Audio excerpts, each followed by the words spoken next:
की औरंग्याचं कौर्य आणि छत्रपती संभाजी महाराजांचं शौर्य या सिनेमामध्ये दाखवलंय.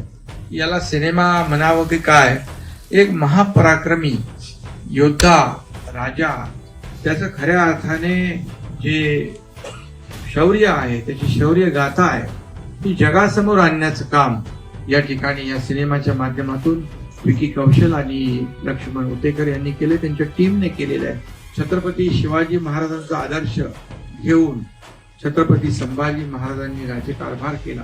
देश आणि धर्मासाठी ज्यांनी बलिदान दिलं अशा राजाची कहाणी आहे. सकाळी मी शिवनेरीवर होतो, तिकडे सूर्योदय होता आणि तिकडे सूर्य पाहिला आणि हा दुसरा सूर्य छत्रपती संभाजी महाराज हा पाहण्याचा मला योग आहे. छत्रपती संभाजी महाराज की